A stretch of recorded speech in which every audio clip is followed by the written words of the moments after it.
Why does Meet the Grahams sound so scary? There are 4 reasons why Kendrick Lamar's Meet the Grahams sounds so scary. The first is tuning. The sample on the original recording has been pitched up about 40 cents. You notice this immediately if you try to play along to the recording using a normal tuned instrument.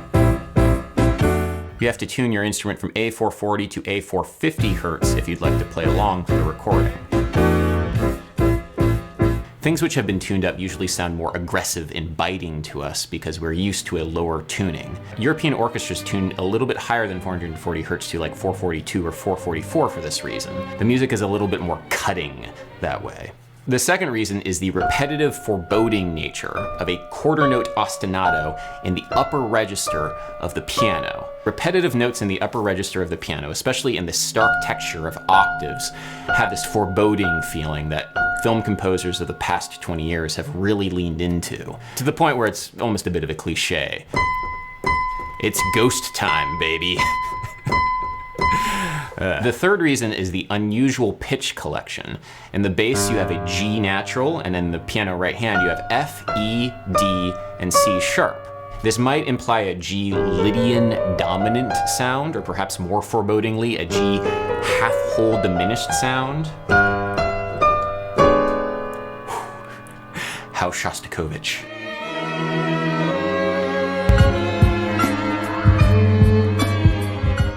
Then stay on that sound for 3 repetitions of the ostinato, ramping up the tension. And then the final time we get this sound, F, E, D, C natural, which might imply like an F over an A chord. That doesn't really feel like a resolution, but I guess it kind of functions as a resolution within the context of this chord progression, if you want to call it a chord progression. Anyway, lots of harmonic tension, not a lot of resolution, upper register of the piano, weird tuning. The fourth reason, though, why I think it sounds so scary is, of course, the lyrical content. Like you were hearing the sound of a man threatening another man's family. Not unprovoked, mind you, but that is a terrifying thing to hear, like on a visceral level. And no amount of music theory jargon saying like this scale is weird or like the tuning makes it feel bright and attacking or any of the stuff I just said. Nothing is going to get you around the fact that lyrics are scary to listen to. Music makes you feel feelings, words make you think thoughts, and songs make you feel thoughts. And you are feeling this thought of Kendrick Lamar, and it is a terrifying one indeed. This is a slasher film in song form, made all the more terrifying by the honest lyricism that is inherent in hip-hop. The instrumental heightens the lyrical content and vice versa. Is A sharp and B flat the same? Well, they sound the same and they're represented by the same note on the piano, but they are not in fact the same note. The easiest way of understanding this is that the sharp and flat give information to the composer and performer about where the note wants to resolve. For example, this note is spelled as a B flat in the key of F because the B flat wants to resolve down. Flat means down. But that same key, the same enharmonic note, is represented as an A sharp in the key of B because it wants to resolve up. A sharp resolves up. So while they are represented by the same pitch, that sharp and flat gives them more context that's necessary for the performer. There's actually quite a bit more to it than just this. I did a whole 15-minute video essay on it, but that's the TLDR. How do you jam over the internet with all the sound delay and stuff? Is it even possible? That's the neat thing. You don't. Competitive gamers have this wonderful term called click-to-photon latency. It's the amount of time that it takes to click a mouse and have something happen on the screen. This can be affected by any number of factors like the refresh rate of the monitor or the input lag of the mouse. And of course, it's very important for competitive gamers because esports is a multi-billion-dollar industry and any little bit of competitive advantage will add up. 21 milliseconds from click to seeing something happen. That's really fast. 20 milliseconds of click-to-photon latency is considered ultra low. In the professional audio world, 20 milliseconds of latency is unacceptable, honestly. That's way too much latency. You see, humans are much more sensitive to discrepancies in timing in the audio domain versus the visual domain. We perceive 2 events to be simultaneous, like the motion of my hand and something occurring on the screen, if they occur within a 25 millisecond window. But that window is 10 times smaller for audio events in simultaneity. 2 milliseconds, which means that when musicians interact with technology, we demand very low latency. For me personally, anything more than 5 milliseconds of latency from the time that I pluck the string on my bass to when I hear the sound coming out is almost too much. So there's a weird uncanny effect that happens. Singers especially are susceptible to this because when you are listening to the sound of your voice through headphones and there's a little bit of delay, there's a strange chorusing effect that occurs in your head that's really disorienting. To get this kind of low latency, you need a high-end audio interface and you need to set your buffer size on your computer super low, which might cause issues with the CPU. But the bigger problem when you're trying to jam with other people over the internet is actually the speed of light itself. The speed of light travels very fast, but it does introduce a non-negligible amount of latency when traveling between different locations on planet Earth. It takes the speed of light almost 20 milliseconds to get from New York to Paris, for example, 10 times the threshold for audio simultaneity. So in order to jam with musicians over the internet, you really have to physically be close to them on planet Earth in order to not be overwhelmed by the amount of latency that's introduced. And this is all assuming the perfect internet connection, by the way. Like your computer will be speaking with another computer at the speed of light. So the effect of this with input latency and the time it takes for two computers to talk with one another is, you're looking at about 20, 25 milliseconds of latency to jam with another musician over the internet. And what that means is that everything you play sounds a little bit behind to the other person and vice versa. It feels like you are fighting time itself to stay locked together, especially if you're a bass player and a drummer who are so sensitive to minute timing discrepancies. The global COVID pandemic had every musician and every musical engineer on the planet trying to solve this issue, and nobody could get around that fact. And this is why I find it so funny that people say that we're going to go into the metaverse and live the next stage of our lives over the internet, because you can't. The speed of light prevents us from interacting with people as fast and as immediately as we can when we're standing right next to them. But in a way that's kind of comforting because it says that there are things that tech will never replace because of the immutable laws of physics. And I don't know.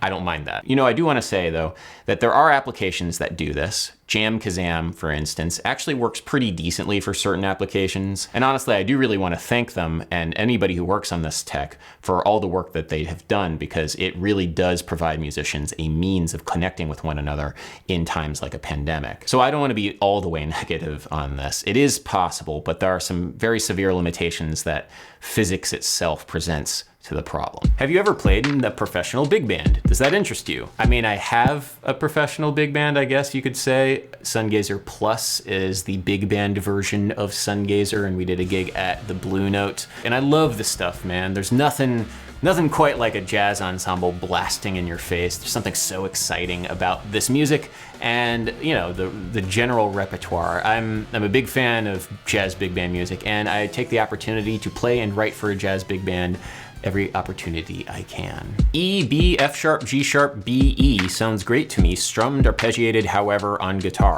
Thoughts? Oh, it's so pretty. It's like the perfect guitar chord, right? Does E7 resolve to C major 7? Well, listening to an E7 chord, I don't hear C major 7 as being a point of final resolution. It's a nice sounding chord, but to me, the more logical resolution for an E7 chord is down a perfect fifth to, say, A minor, for example. Part of the reason for that is the root motion from E to C is a major third, and motion by third isn't as strong as motion by fifth. Like, for example, from E to A. That sounds like more of a powerful resolution. To me, by the way, this is just my experience of this. You might have a different experience. Another reason why I don't hear a strong resolution between these two chords is because of the shared E and B. The root and fifth of an E7 chord become the third and the seventh of a C major 7 chord. The more notes two chords share, the less strength of the resolution I feel, because it doesn't sound like it's resolving. It sounds like it's almost evolving. You can use that to your advantage. It's kind of a cool sound, the evolution of harmony, right? Take E and B, for example, and keep that as a pedal point on top of your chord progression that keeps you grounded, even if the chords aren't related to one another in any kind of functional sense. So check this out. C major 7, E and B, E7, E and B, G6, E and B, F sharp 7 sus 4, E and B. It's a really pretty chord progression, right?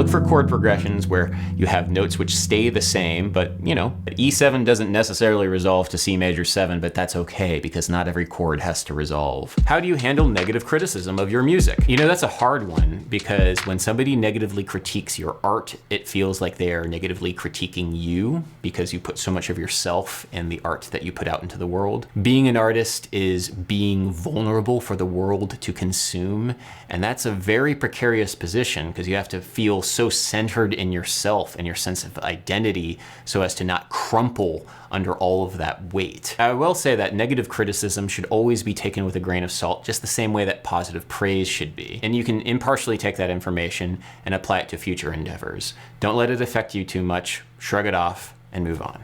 It does suck though, because you are bleeding for the world to see and they don't like your blood. I'm a classic bassist and I don't know how to approach improvisation. How can I do that? Bring up one of those lo-fi beats to study and relax to channels, which are great for backing tracks because they're often slow and in one key. Then within that key, think question and answer. Improvise short, concise statements that somehow relate to one another. A great way of getting into this is resting on beats 1 and 2 and improvising on beats 3 and 4. That forces you to leave space and be very conscious about your choices. 1, 2. 1, 2. 1, 2. 1, 2, 4. You can hear the relationship of each phrase to the next, and it gives a little bit of room to breathe when you're resting on beats 1 and 2. This is just one exercise, but it's an important one because phrasing is one of the most important things in improvisation, and it's the thing that beginners think about the least because they're so worried about playing the right scales and the right arpeggios over the right chord progressions. But it is the phrasing that gives music its life. It is the thing that lets you connect with other people through musical conversation. Even if I'm playing a lot of notes, I'm always thinking about question and answer, call and response. How do I find the musical logic in what it is that I play? What's your view on piano-centric music education? Does every musician need to play the piano? The piano is fantastic for visualizing harmony, and because so much of music theory education is built around learning harmony, piano is fantastic, and I recommend any musician who is struggling with theory to learn a little bit of piano because things kind of click into place once you do. But piano has some drawbacks also, like you can't manipulate pitch at all with vibrato or bends or any kind of microtonal inflection. Once you play a note, you can't affect the timbre or the volume of the note after the fact, which makes playing melodies more difficult and almost in some ways less natural. The point is that there are things in music that the piano does well and the things that piano doesn't do well. And if you shape your education solely on the piano, you're only going to focus on the things the piano does well. Harmony, for example, less so rhythm, timbre, and melody. I think that musicians should make piano part of their education, just not the entire focus of it. How do you feel about sharing the stage with Snarky, Domi, and JD? It must be cray. Yeah, so we're opening for Snarky Puppy alongside Domi and JD Beck at Suffolk Downs in Boston on August 9th. I'm super excited about the whole thing, not only because we'll be sharing the stage with these like modern legends of jazz fusion music, but also because Button Masher will be joining us as our touring keyboard player. I'm a huge fan of Button Masher also, so it's gonna be a crazy jazz fusion fest. And I feel like now is as good a time as any to announce some of the shows that we're going to be doing this summer and this fall. In July, we're going to be playing some festivals across Europe with Joshua de la Victoria on guitar, alongside the indomitable force that is Jared Yee on tenor sax. We're going to be doing things like the North Sea Jazz Festival, Pori Jazz, and then in October, we're going to be doing a bunch of dates with Button Masher alongside Jared Yee. This is all ahead of some very exciting news that I'm proud to announce right now, which is that we're going to be releasing our next album. Hey guys, Brian Plouts here, Sungazer's manager. I just need to point out that Adam was not cleared to announce anything about new music or collaborations coming in the fall. There's no new music, no collaborations. This is just an announcement for tour dates. So, come see the live shows. Like, don't get too excited about anything that might be coming in the fall. I know, it's very exciting, so stay tuned for more information about all of that. You can go to sungazermusic.com/tour if you want to check out tickets for any of the dates that we have this summer or in October, or you can also click the link in the description and come check us out because I think you'll like our music. It's fun, and we have a fun time doing music for you guys. Anyway, guys, thank you so much for watching. Leave a comment. Like, subscribe, call to action. Woo!